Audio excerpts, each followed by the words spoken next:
될까요? 네. 네. 우리 아까 28장까지 했나? 네. 20분 남았네. 그럼 하는 데까지 하죠. 저걸 내가 언제부터 켜놨지? 어쨌든. 자, 29장에서부터 32장까지 이제 애굽에 대한 예언이 쭉 나옵니다. 애굽에 대한 예언이요. 특별히 애굽에 대한 예언이 어디까지 32장까지 나오는데 총 몇 번에 걸쳐서 나오냐? 7번에 걸쳐서 애굽에 대한 예언이 나오게 됩니다. 7번에 걸쳐서.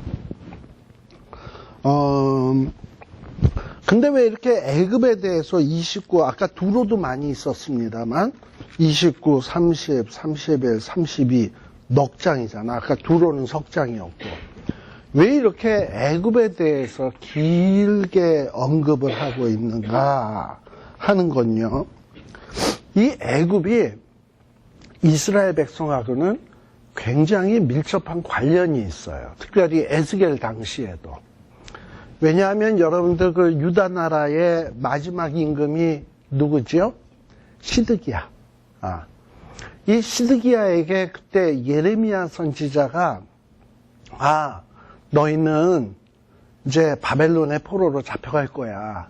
그러니 바벨론에게 자꾸 항거하지 말고 바벨론에 잡혀가는 게 우리의 죄 때문에 잡혀간다라는 사실을 인정하고 회개하는 마음으로 잡혀가서 고난을 달게 받으면서 죄를 뉘우쳐야 돼. 이렇게 가르친 게 예레미야거든요. 그래서 예레미야는 끊임없이 바벨론에게 항거하지 마. 잡혀가. 그리고 가서 회개해. 이걸 가르치는 게 예레미야였어요. 근데 시드기야는 그게 싫은 거야. 바벨론에 잡혀가는 게. 그러니까 이 시드기야는 자꾸 바벨론에 안 잡혀가려면 내가 어떻게 해야 되지? 이로선 생각해낸 게 애굽의 도움을 얻으면 되겠다. 그래서 이 유다 말기에 애굽에게 자꾸 도움을 요청하는 거예요. 바벨론과 대항하기 위해서. 그래서 결국은 어떻게 되냐. 바벨론 입장에서 보면 네가 매를 버는구나. 이러고선 쳐들어와서 망하는 거죠. 그런데 지금 여기 29장 1절에 제10년 10월 12일이라고 되어 있습니다. 에스겔이 하나님 앞에 부름받은 에스겔이 바벨론 포로로 잡혀간 시점서부터 얘기하는 거예요. 그러면 에스겔이 바벨론 포로로 붙잡혀간 게 BC 597년이에요.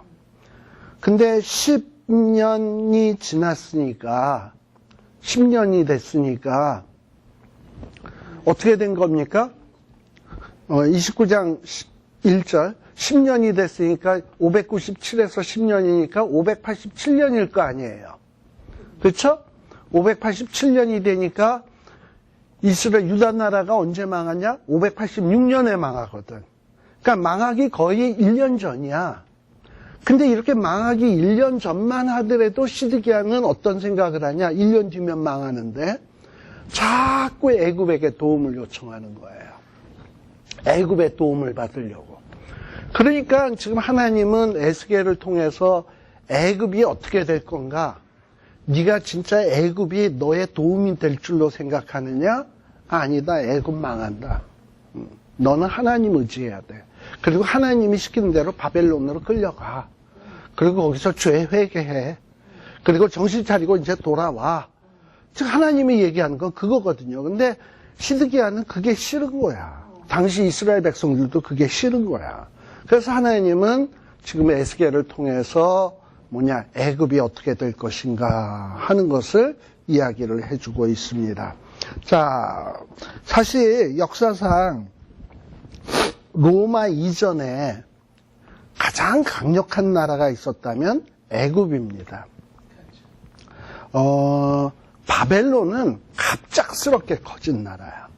그런데 애굽은 오랜 역사 속에서 다지고 또 다지고 다지고 또 다지고 하면서 나라가 발전되어 온 나라예요. 그러니까 훨씬 더 역사적으로 이렇게 축적되어 오면서 발전한 나라라고 한다면 바벨론은 그냥 무력으로 갑자기 확 큰 나라야.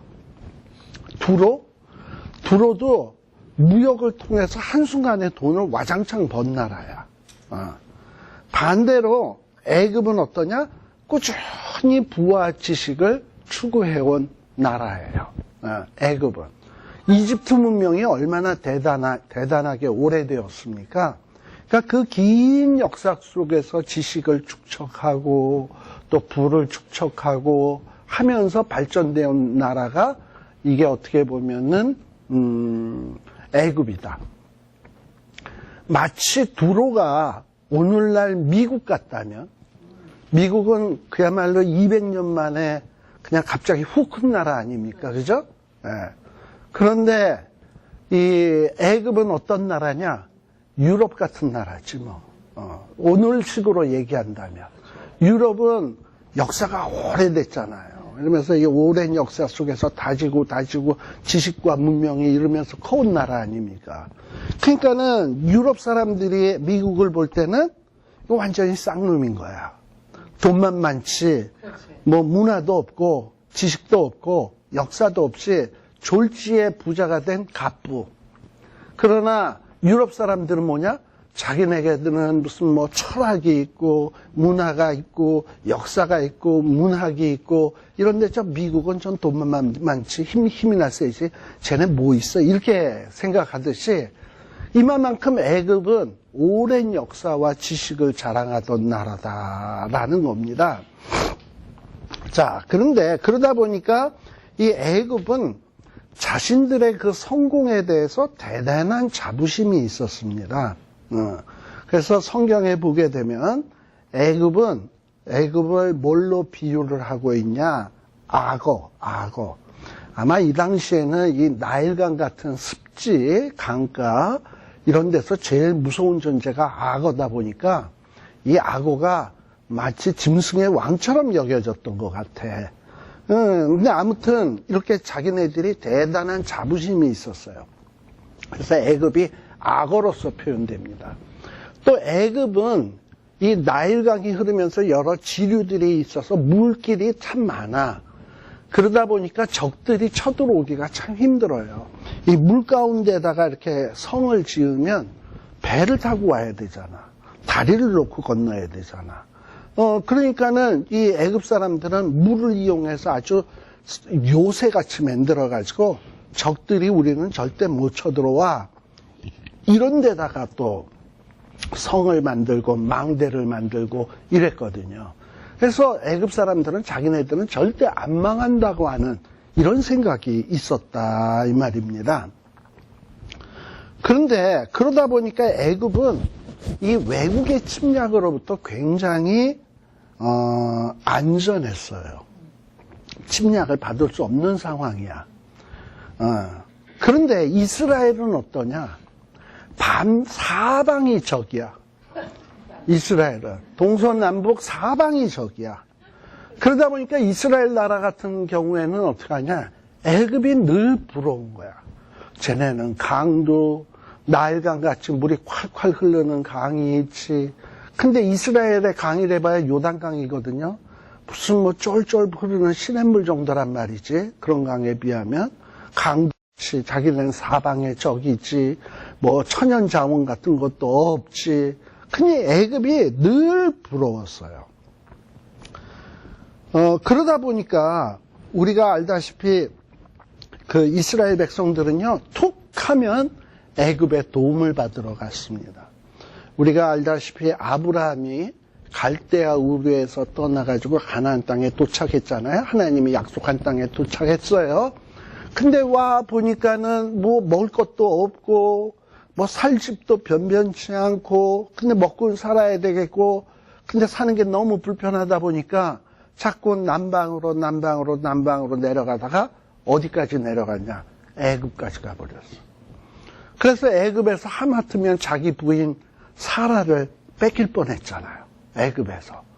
그러니까 원래 그래가지고 정신 번쩍 나가지고 다시 가나안 땅으로 돌아오죠. 그러니까는 아브라함도 가나안에 간 이유는 뭐냐? 식량 구하러.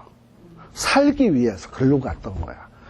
그리고 그 다음에 또 야곱 때에도 가나안 땅에 흉년이 드니까 먼저 요셉이 물론 애굽에 먼저 가서 총리 대신이 되긴 했었습니다만, 뭐 그 당시에 야곱과 야곱의 아들들이 요셉이 지금의 총리 대신이 자기네들의 가족인 요셉이 총리 대신이라는 거 뭐 알았어요? 몰랐지? 근데 흉년이 들었단 말이야. 그러니까 먹고 살기 위해서 어떻게 한다? 아들들을 식량 구해오라고 애굽에 갔다. 이렇게 툭 하면 이스라엘 백성들은 애굽의 도움을 얻으러 가곤 했었습니다. 근데 이렇게 애굽의 도움 얻으러 가서 애굽의 도움을 받으려고 할 때마다 뭐 이렇게 좋았던 일이 없어. 애굽의 도움을 받으려고 하다 보면 꼭 문제가 생기고 그 일이 꼬이게 되고 어려움이 생기게 되고 이런 것을 보게 됩니다. 그래서 지금 애굽에 대한 예언은 이런 어떤 역사적 배경을 깔고 여러분들이 보셔야 된다라는 거예요. 사실 근데 이 애굽도 마찬가지로 자 그냥 봅시다.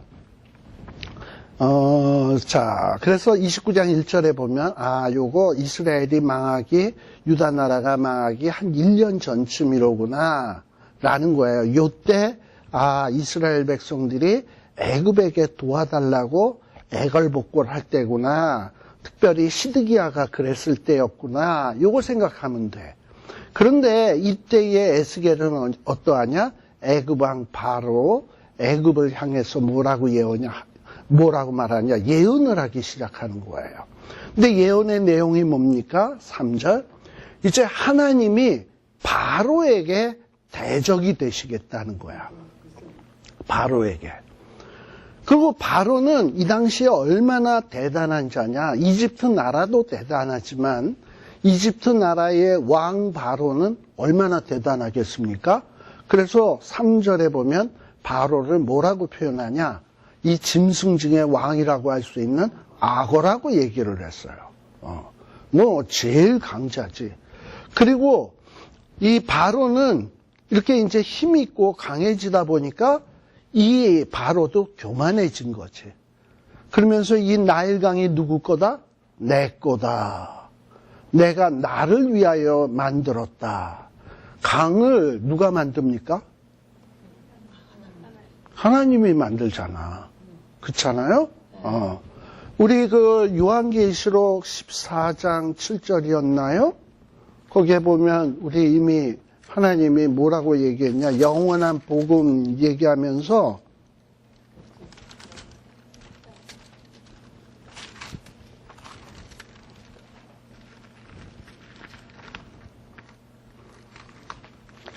(14장 7절에) 보면 큰 음성이 가로되 하나님을 두려워하며 그에게 뭐해라? 영광을 돌려라. 왜? 그의 심판하실 시간이 이르렀음이니. 그 다음에 잘 보세요. 하늘과 땅과 바다와 물들의 근원을 뭐 하시니? 만드신 이를 경배하라. 근데 지금 바로는 강을 누가 만들었다? 자기가 만들었다고 그러는 거야. 강은 누가 만든 거냐? 하나님이 만든 건데. 이 세상에 있는 모든 피조물은 누구 거냐? 하나님 건데. 이게 겁대가리 없이 이 강은 내 것이라. 내가 나를 위하여 만들었다. 교만이죠.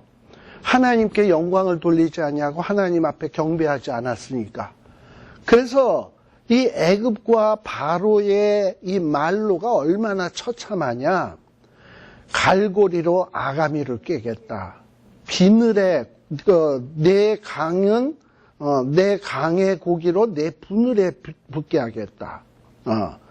그리고 너와 내 강의 모든 물고기를 어떻게 한다? 들판에다 던지겠다. 악어가 물을 떠나게 돼. 물속에서는 왕일지 모르지만 물 밖에 나오면 뭘까요? 아무것도 아니지. 느릿느릿하게 이렇게 걷는 바보 멍충이 아닙니까? 그래서 들판에다 던지겠다. 그래서 들짐승에 공중의 새에 식물로 주겠다라는 거예요. 아주 비참하게 치겠다는 거죠. 자, 그런데 이 애굽은 원래 어떤 존재냐? 이런 존재임에도 불구하고 이스라엘은 아브라함 때서부터 툭하면 애굽의 도움을 얻었다 그랬죠? 그런데 애굽은 본래 이스라엘 족속에게 뭐다? 갈대 지팡이다 라는 거예요. 갈대 지팡이. 갈대 지팡이는 힘이 있겠습니까? 없겠습니까? 없죠. 그래서 이 갈대 지팡이로 이렇게 몸을 지탱해서 뭐 이렇게 탁 짚으면 어떻게 될까요? 힘이 없으니까 우직하고 부러지겠지. 근데요, 이렇게 갈대 같은 게 우직하고 부서지다 보면 이게 갈래갈래 갈라지면서 마치 요 가지가 칼날 같아. 그래서 팔을 쑥 빈단 말이지. 지금 여기에 그 얘기가 써 있는 거예요. 갈대 지팡이로 해서 그걸 가지고 몸을 이렇게 의지하려고 했는데 우직 부러지면서 거기에 그 날카로운 부분이 어깨를 찢고 그게 또 우직하고 부러지면서 허리를 삔단 말이지. 허리가 흔들렸단 말이지. 그러니 이 애굽은 갈대 지팡이 같으니까 의지할 대상이다 아니다? 전혀 아니다라는 거예요. 네. 그런데 이스라엘 백성은 그렇게 그 갈대 지팡이 같은 애굽을 의지하려고 했다 이 말이죠. 자, 역시 9절에도 애굽이 왜 망해요? 사막과 황무지가 됩니다. 왜 그래요? 스스로 이르기를 이 강은 누구 거다? 내 것이다. 내가 만들었다. 어떤 말씀에 위배돼요? 아까 요한계시록 14장 7절과 비교해 보면 이게 겁대가리 없이 엉뚱한 얘기하고 있는 거죠. 경배는 누구에게 해야 된다? 하늘과 땅과 물들의 근원을 만드신 하나님을 경배해야 돼. 그분에게 영광을 돌려야 돼요. 근데 이렇게 애굽이 교만하니까 10절에 보면 애굽이 어떻게 된다? 하나님이 치시는데 믹돌에서부터 수에네. 이걸 뭐 우리식으로 얘기하면 저 만주에서부터 시작해서 제주도까지 그냥 쫄딱 망한다라는 거야. 황무한 황무지 사막이 되게 할 거다. 그러면서 11절에 보면 이렇게 황무하게 돼서 어떻게 되느냐? 몇 년을 지나게 된다? 40년. 근데 뭐 어떤 사람이 요 40년이 언제서부터 40년일까? 근데 뭐 느부갓네살하고 애굽 사이에 큰 전쟁이 있었거든요. 그래가지고 애굽이 져요. 그래서 애굽이 망할 때까지 40년 뭐 이렇게 계산하는 사람도 있는데 여기서 이 40년은 뭐 어느 시점에서부터 어디까지로 본다기보다는 어떤 그 시련의 수. 예를 들면 이스라엘 백성들이 출애굽을 해가지고 가나안 땅을 정탐하고서는 우리는 다 죽게 생겼다. 저 땅은 사람을 삼키는 땅이다. 저기 있는 사람은 장대 와갖고 우리는 그 앞에 메뚜기 같다. 우리는 다 망했다. 그랬더니 막 사람들이 울고불고 난리가 났잖아. 그래서 하나님이 그래? 너희들 그러면 하루를 정탐한 자가 정탐한 날수 하루를 1년으로 환산해서 40년 동안 광야에서 유리방황하면서 죽게 된다 그랬잖아요. 이렇게 시련의 수, 심판의 수. 이게 40이야. 그리고 또 우리 예수님도 공생애 시작하기 전에 며칠 동안 기도했다? 40일. 훈련이죠, 일종의.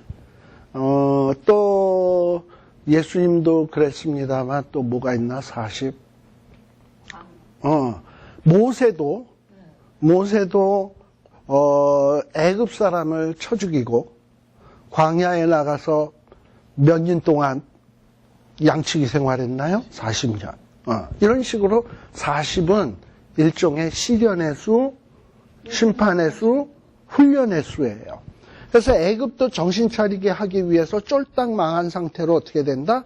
40년이 지나게 된다라는 거예요. 40년이 지나고 어떻게 되느냐?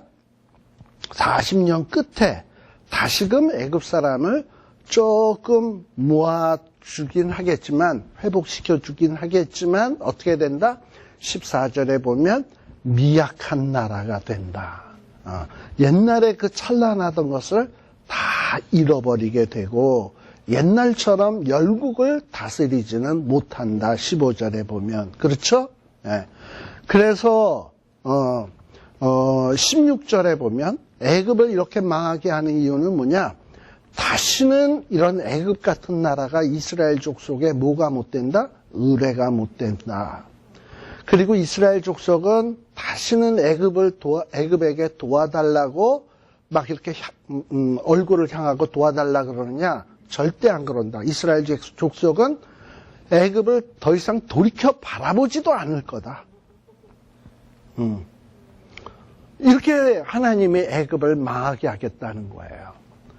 여러분, 오늘날 우리의 의지가 뭡니까, 진짜? 우리 찬송가에 보면, 내가 참 의지하는 예수, 나의 상처 입은 심령을, 우리 아까 유니스 얘기했지만, 불쌍하게 여기사 하고 이런 찬송이 있습니다만, 그러니까는 우리가 진짜 의지하는 게 뭐냐 말이지. 문득 우리는 예수님을 의지한다고는 하지만 실질적으로 더 많이 의지하는 게 돈, 또 나라 같으면 한미동맹, 중국과의 어떤 무역, 이런 것들이 나에게 도움이 된다고 생각을 하잖아. 근데 하나님은 이 애굽에 대한 심판을 얘기하면서 애굽, 그렇게 전통과 역사와 문화와 지식을 자랑하는 애굽, 훌륭하죠. 그러나 그것은 뭐다? 갈대 지팡이다. 찍하면 우직하고 날카로운 가지 같은 게 씩 쏘서는 어깨를 확 베는 갈대 지팡이다. 그러니까 너희들이 의지할 대상은 오직 누구다? 내가 참 의지할 예수, 하나님이다. 라는 거를 이 역사적 교훈을 통해서 말해주고 있는 겁니다.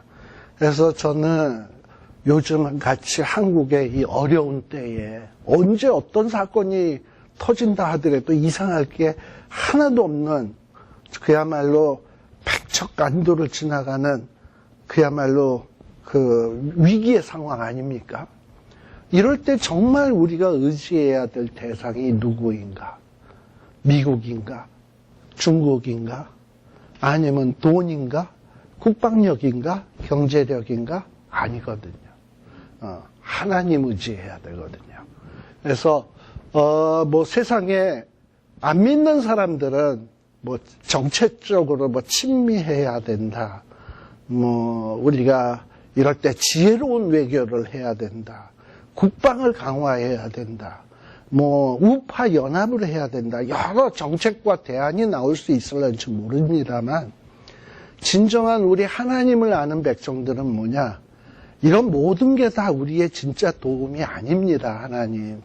정말 하나님이 우리를 도와주셔야 됩니다 하고 무릎을 꿇는 게 사는 길입니다. 아마 불신자들이 지나면 목사 티내고 앉았네 이럴 거예요. 근데 그게 맞는 거예요. 저는 그렇게 생각해요. 그리고 신자들도 이걸 맞다고 여길 줄 알아야 돼요. 그리고 그렇게 기도해야 돼요. 그래서 대한민국의 희망은 어떤 우파에 있는 것도 아니고 어떤 탁월한 정치 지도자에 있는 게 아니고 믿는 자들이 하나님 앞에 무릎을 꿇고 기도하고 메어 달릴 때에 어떤 정말 소망이 있는 것이다 라는 것을 얘기하고 싶습니다. 마지막으로 성경 한 구절 읽고 마칠게요. 역대하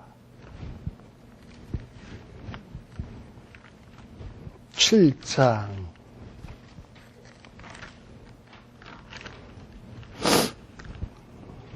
14절 거기에 보면 이렇게 나옵니다. 내 이름으로 일컫는 내 백성이, 오늘날 우리 성도들이죠. 악한 길에서 떠나 스스로 겸비하고 뭐하여? 기도하고, 하나님 정말 우리의 도움이 될 분은 하나님입니다. 하나님의 얼굴빛을 우리에게 향하여 주소서 하고 하나님의 얼굴을 구하면 우리 하나님께서 하늘에서 듣고 그 죄를 사하고 그 땅을 고칠지라. 우리 대한민국의 이 어려운 나라가 고쳐질 수 있는 비결, 우파 연합에 있는 게 아니에요. 그렇죠? 무슨 뭐 김정일의 사망에 있는 거 아니에요. 김정은이 죽으면 또 제2의 김정은 또 나와요. 그렇지 않겠어요? 그런 자가 얼마나 많은데. 그러니까 이 땅에 살 수 있는 유일한 길은 하나님이 고쳐주셔야 된다. 그래서 모든 성도, 교회가 우리가 무엇을 잘못했지? 죄를 깨닫고 하나님 앞에 죄를 자복하고 그리고 겸비하고 하나님의 도움이 필요해요 구하면 하나님께서 우리의 기도를 들으시고 이 땅을 고쳐주신다라는 것을 잊어서는 안 된다. 신자들마저 이런 것을 잊고 사는 것 같아서 사실은 굉장히 걱정이 됩니다. 기도하겠습니다. 다 끝날라 그랬는데 애그. 근데 첫 번째 예언의 내용만 살폈습니다. 하나님 아버지 감사합니다. 저희들 또 이렇게 하나님의 말씀을 통해서 무엇을 어떻게 해야 될지 다시 한번 생각해 보게 하여 주시니 감사합니다. 그동안 몰랐던 바가 아니며 우리가 늘 알고 있던 바이지만 다시 한번 생각해 하여 주셨사오니 이제 잊지 말게 하여 주시고 마음판에 새기고 이 말씀대로 살아 정말 하나님의 고쳐주심과 하나님이 일으켜주시는 이 회복의 체험을 체험할 수 있는 저희들이 되게 하여 주시옵소서. 예수님 이름으로 기도드리옵나이다. 아멘. 마치겠습니다. 우리가 오늘 이제 방학에 들어가면 언제 계약할 거냐 하면 2월 첫 주 토요일. 시작하겠습니다. 그리고 너무 네, 저거 꺼야지. 2월 첫 주일에 계약할 거고요. 저는 12월 17일이 월요일일 거예요.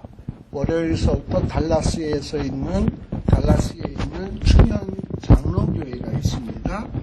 거기에서 이사야서를 가지고 아마 이사야서를 쭉 강의를 하게 될 거예요. 그래서 참석하실 분은 달라스의 충현 장로교회에 전화를 하셔서 디렉션을 받으시고 오시면 저를 만날 수 있을 것 같습니다.